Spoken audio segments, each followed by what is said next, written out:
Congratulations. You made it to day 3 of Emerge. That is no small feat. I want to thank you for joining us this morning for, I think, a timely and important conversation about financial health standards and how we can, as an industry, really go from aspiration or intent to real impact in our customers' lives. Last year, if you were with us, you heard about the release of our FinHealth standards, which is a framework to help businesses build better financial health solutions. We released sort of the first installment of our library on checking accounts and credit card products. And it's really a set of product features and policies and sort of design choices around onboarding and access that have been sort of studied and understood to meaningfully move the needle on consumer financial health outcomes. And it's been a year since that work was released, and we have been in the process of socializing that with a bunch of providers across the industry and really hoping that it can take flight, right? Really go from idea into true adoption and action. So I think for us, again, it's about moving beyond just the practice of a single institution to where it can become an industry norm. And I think in this moment of sort of deregulation or sort of less enforcement, voluntary standards are more important than ever. So I'm delighted to be in a conversation with 3 financial health leaders that represent very different vantage points.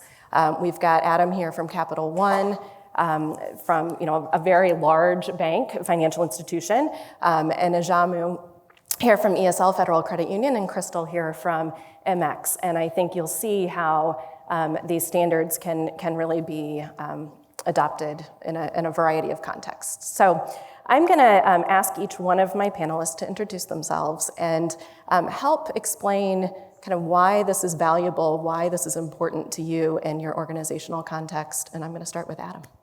I'm Adam Davis. I lead financial health at Capital One. And as we think about Capital One, our mission is to change banking for good. And we were founded on the principle that credit cards shouldn't be one size fits all, and that we can really change the way we think about that to expand access. And when you think about our deposit products, we very much have the feeling of no maintenance fees, no minimums, no overdraft fees, is really a foundation for what we do. And the reason I say all of this is because financial health is really at the core of what we do with this, and it really sets the stage for us to do everything from our strategy. And every one of you has different strategies from your businesses, but the reality is that each of you also help people manage money. And if you're helping people manage money, financial health is at the core of that too. And when you're doing that, everybody needs to have a North Star that they can look at, a guide to be able to help figure out where do you actually go to make sure that you're really meeting the foundation of what you're doing. And I really feel like standards are one of the ways to do that. Crystal, you have a point of view? So MX, our mission is to empower the world to be financially strong. We probably all have similar missions. And, I really focus on 3 of those words: empower and then financially strong. And so MX is a service provider. We partner with many of you. And, our role is to help make sure that your consumers, your end users, have access to their disparate data. It is in a bunch of different accounts in a bunch of different places, that we connect to that securely, that we can help you to derive insights off of that, create really engaging experiences so that they can take action. But ultimately, the empowerment is both for the individual and the financial institution. We think about, okay, are we building experiences? Are we creating capabilities that enable an individual to improve their spending, their saving, their borrowing, and their planning behaviors? And then also, what does that mean for a financial institution? Because you don't have to choose one or the other. You can deliver financial strength for the end user while also benefiting your financial institution and helping your financial institution to grow. And from a standards perspective, what that helps us to see and to understand is, how do we build the experience? How do we think about data access and data security and having it be consumer permissioned and contextual? And so it just creates those standards by which we're all held. And there's a level of accountability to it that we really appreciate. Great. Jamu. So I'm Ajamu Kitwana, Director of Purpose and Community at ESL Federal Credit Union in the greater Rochester, New York area. And as for all credit unions, there's an origin story, so briefly, but we are actually founded in 1920, so 106 years ago as Eastman Savings and Loan. So within Kodak Corporation, 1996, we spent out to become a community credit union chartered to serve the greater Rochester region. So we've got 33 branches across an 8-county area centered on Rochester, New York. And it's also worth noting, as a credit union, we are $10 billion in assets, so relatively large for a credit union, obviously not as large as a large bank. And we also are the market share leader for personal banking in the Rochester area. And as an organization over time, we've committed to our community. We have invested almost $500 million over the last 7 or so years in philanthropy, purpose-driven investments, et cetera. I came to my first Emerge in 2014 when it was CFSI, and good to be back and seeing a lot of the community here. But as a representation, as our commitment to financial health, innovating and learning around spend, save, borrow, plan has been a long journey.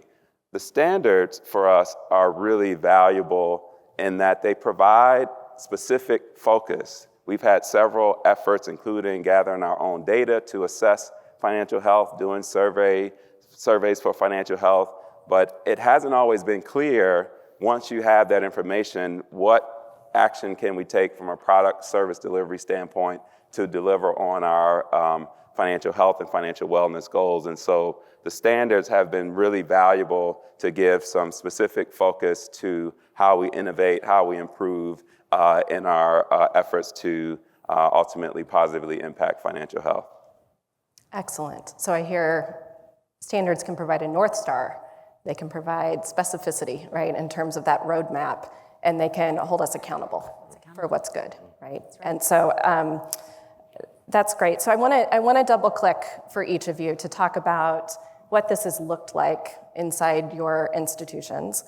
And I'm going to start with Adam again, and would love, tell us a story, right, of when we did the industry assessment on credit cards for the, and we have a checklist here, and we have talked to Capital One about you're already meeting many of the standards, and I know are thinking about others that you can put on your roadmap. So what moved this for you from sort of intent to action, and tell us about the standards that you've adopted and those that you are prioritizing as you move ahead. Yeah, I think there's really 3 things that have changed over the last few years that have really caused us to gain a lot of momentum. One of them is leadership commitment and reinforcement. As I said, it's been at the foundation of Capital One, but there's a difference between it being part of what you do and being really intentional about how it fits into the way it's in your strategy, the way that you talk about it with your employees, and making all of those connections. We've gotten to the point that financial health shows up in our strategic objectives. It shows up in all of our all-hands discussions that we have, in recognition that we are doing, in our monthly business reviews.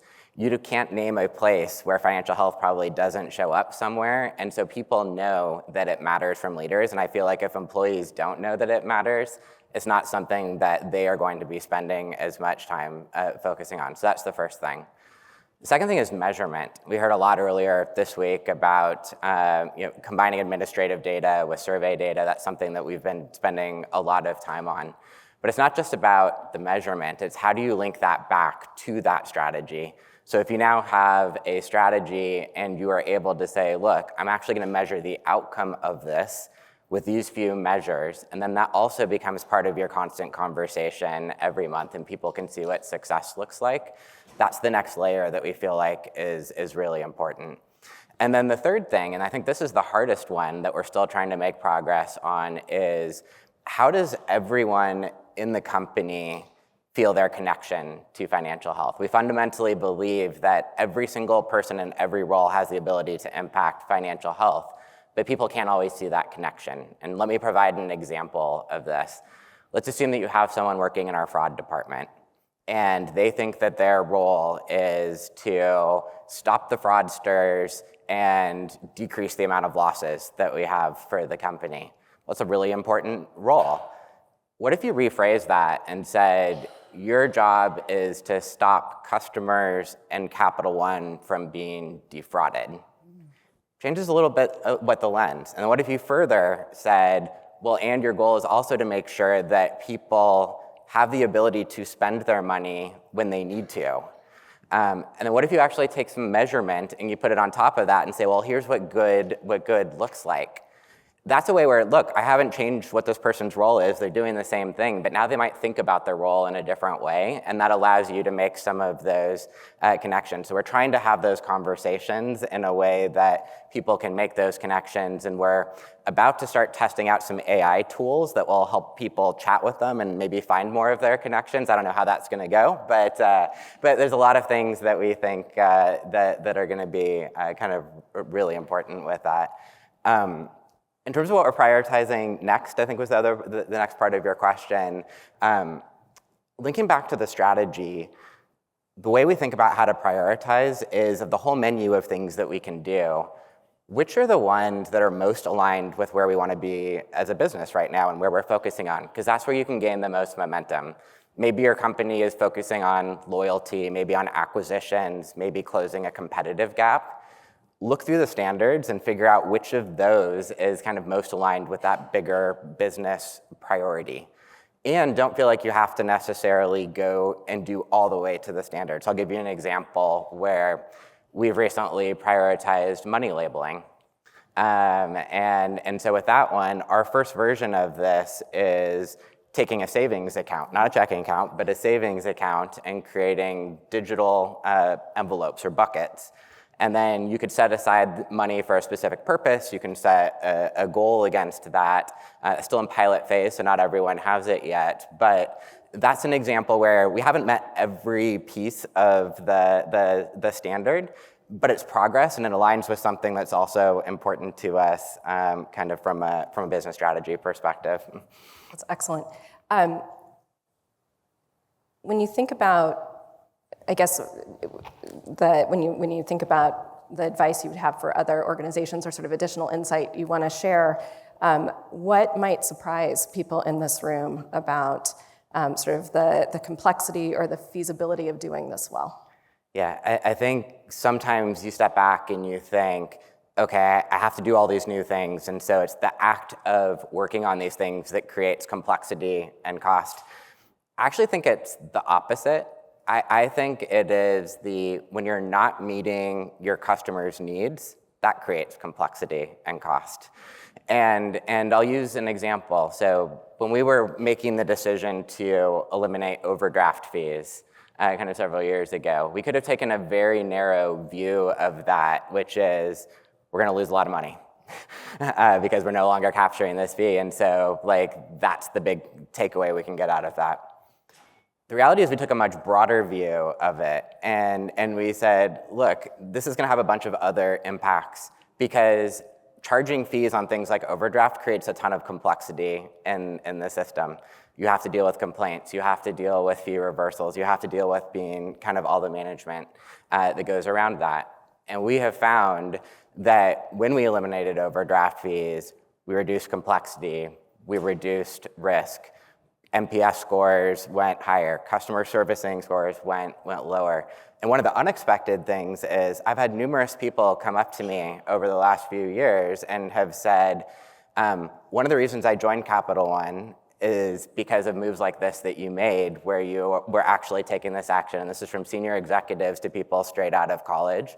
So thinking big picture about this, you actually can remove a lot of complexity and cost from the system too. It's not just about adding it. I just want to commend Capital One for being a first mover on the overdraft fees. It was, and being so open about the learnings, right? Because you could definitely look at it from like you just gave up a lot of potential revenue there, right? But it was really the right choice, I think, for the business and ultimately for your customer base. So well done, hats off. I'm going to move to Ajamu, and I'm curious sort of to hear more about how standards is helping your team. You said it's bringing that specificity, but how does it really help you align and prioritize and design sort of in your products and services every day? Sure. So first, again, a little context in terms of where we are as an organization. Over the past, I think it's been about 5 or 6 years, we've embarked upon what we call internally our business transformation effort. And again, as a community bank, you might imagine, particularly a 100-plus-year-old community bank, we're really kind of structured with a lot of kind of belt-on systems that are separate but added to provide a certain function, and ended up in a state where not very much flexibility at all. Generally, to do something new had a lot of costs and a lot of potential impacts across the business. And so we've recently shifted to what we call a composable business model, wherein it's easier for us to essentially connect through APIs, multiple services from different vendors, so as to innovate and operate more modularly within the business.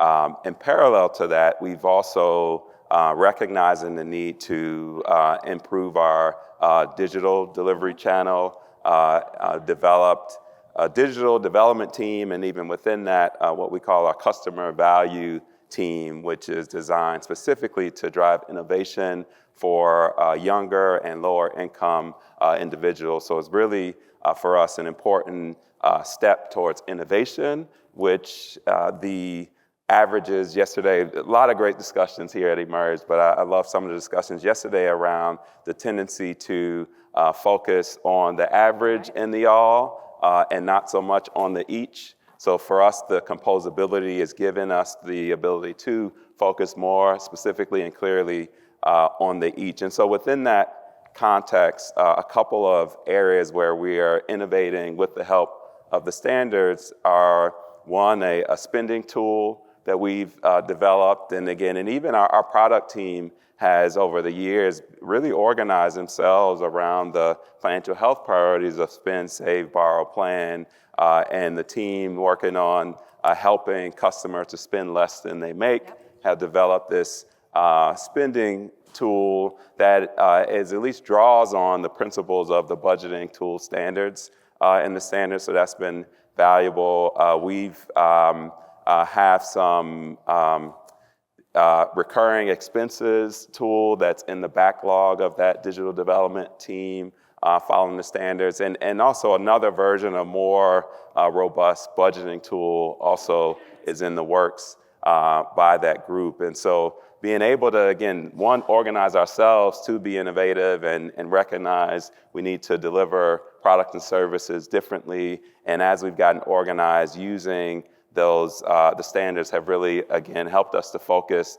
helped us to prioritize in the context, which is really allowing us to operate in an agile and innovative way and really serve customers in ways that that we haven't done before. So it's a really exciting time for us. That's great to hear. Crystal, I'm going to come to you. MX is really, I think of you as an enabler, yes, right? And so talk about sort of how you can enable action and what tools and capabilities feel most important to help institutions put financial health standards into practice, and how MX is helping that.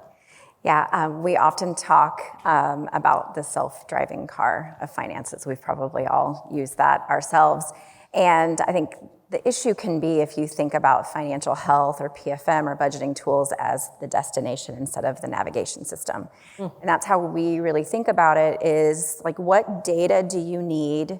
What interaction do you need from the user to guide them to where we know they need to go? Or maybe it's where they've decided they want to go themselves because they've set up their own goals. But you all know when you're driving now and using your navigation system, it now will tell you if you're on the best path or if you have a slowdown, if there's an object in the road, if there's a police officer ahead. And that's how we think about things, is that it's not just a destination. We have to, from an MX perspective, we have to operationalize financial wellness on our clients, the financial institution's health behalf, and give them those tools to help them guide. Do they have the right data? Do they have the right insights to help their users understand, are you on the right path? Are you going to reach your destination in the time that you need to? And then the ability to take action. Is that object still in the roadway? Let them change the direction that they want to go, and then ultimately be able to take action. So from an empowerment perspective, we think about how we operationalize that, how we operationalize the financial standards for institutions. And then I would say from a data perspective, making sure that it is clean, that is structured, that is consumer permissioned, because it is the guidance, the navigation, the destination is only going to be as good as the data that you put into it. So that's the second one. And then I would say, we really think a lot about, it's not a trade-off decision. You don't have to invest in financial wellness at the expense of growing your business. Actually, we see that it's quite the opposite, that when you are investing in financial wellness and financial strength, and you're providing this contextual journey for your users, providing them insights in the moment. I love the each instead of all, and we say the audience of one. When you're thinking about where they are in the process, we actually do see with empirical data that financial institutions that invest in this have users that engage at a higher rate, and therefore deposits are higher, and lending rates are higher, and net interest margin is higher, and interchange is higher. And by the way, you can also quantify financial health. And so we know that if we can get you as an institution on that path with your users, help build that navigation system for them, make sure that the data is clean and structured, and then also that you're looking at outcomes, not just the activity of having budget tools and spending tools, but if you're actually looking at the outcomes that you're driving for that end user, yes, paying bills on time and in full means that you have money in the account. Having a prime credit score means that you're able to lend and that you're not going and finding alternatives that aren't in the consumer's best interest. I want to shift a little bit because this path isn't always easy, right? And so, Crystal, I'm curious, from your vantage point, where are you seeing institutions get stuck, right? Is there anything here about the challenges or the barriers you can point to? Yeah, I'd say a couple of things. The last point, whereas it's not a trade-off, you actually can quantify your efforts related to the financial health standards. You can actually quantify the outcomes that you're driving for your institution. You can show that you're driving an increase in deposits. We're actually, we just launched in the last quarter what we call the value dashboard. And it enables a financial institution to see how they're performing on deposits, lending, interchange, financial wellness, and how that looks against their peers based on publicly held data, but also anonymized MX data to say, this is where you could grow. And by the way, the path to get there is all around the financial health standards. If you can have them set up direct deposit, and what's that next best action? To change their card on file so that they don't miss a payment on their bills, to make sure that they, we've got these steps that we can help you with, but you can measure that outcome. I'd say that's the first one. And then the second one, I was just having a conversation with Alex Johnson this morning at breakfast, and one of the things that we talked about is AI. We can't go through a conversation without talking about AI. And it's like we're on this precipice of this could be this really beautiful thing for us, and it also could be a disaster if we're not careful, because we don't want it to become just a marketplace. We don't want chat agents to be just this marketplace that isn't guiding, that isn't following the financial health standards, that isn't when a consumer is asking for information about their finances, that we aren't also using that opportunity to give them advice and insights and help guide them. And I think how we go about this is going to be really important. And I see financial institutions getting stuck on, can it really drive outcomes? And then also, but what about AI? And how we venture into this, I think, is going to be really important. Adam, are there any barriers that you want to lift up or challenges that you've faced on this journey? Yeah, I'm very aligned with you really can see outcomes and that there's measurement there. I think sometimes you can get into the I have to prove for every single thing that I do, like make the case again. And I think that's where if you can build it into your strategy and your overall objective that like this is an important and this is one of the outcomes, then it gives you at least a playground to say, we already know this is something, and so I have the ability to be able to try some and test some different things in the space and be able to and to be able to get there. I think the other thing is that there's layers of metrics. There's some that might take like years to move as you're going through. And so like, how do you find the thing that says, here's the early indicator that something is working, that is going to make you believe that, you know, if you continue down this path, it's going to do the right thing. And so we've been really working on trying to do that. I love that. Shamu, when we were prepping for this conversation, you mentioned that in some cases, the features that are best for consumers, right, in terms of their financial health are actually not the ones that they're asking for. So how do you wrestle with that? And how do you think about that in your work? Yeah, it's interesting, and this goes to, you know, we can't oversimplify the guidance of the standards, right? We use the standards as a learning tool to drive our innovation, but we still have to do the work to, and then observe and drive change. It's really interesting. One of the standards that on the lending side is, I think perhaps for credit cards, but it's to limit or not automate line increases, right? Because the potential risk that you're, you know, encouraging folks to maybe eventually get out over their skis beyond what's manageable with respect to debt.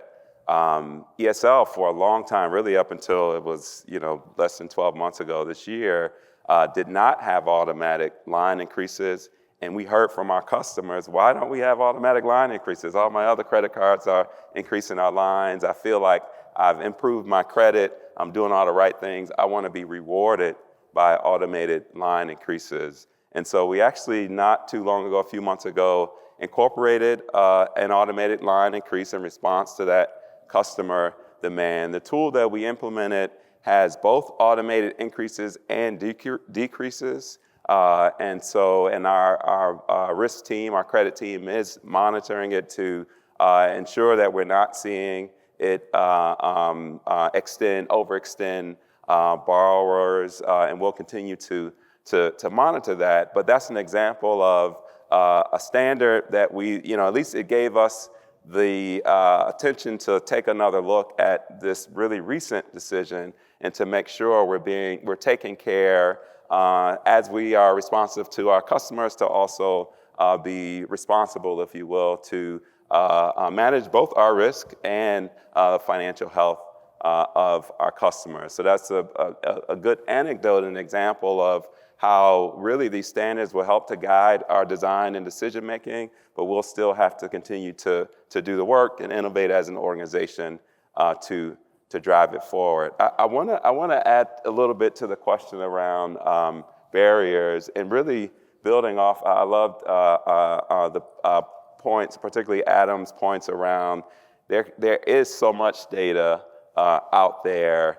And for us, the biggest barrier is a lack of clarity, right? The fact that, you know, the uncertainty around the value that one might create for financial wellness. And yes, there's potential value, but really a lot of it comes from those who believe enough to commit and go and create the value.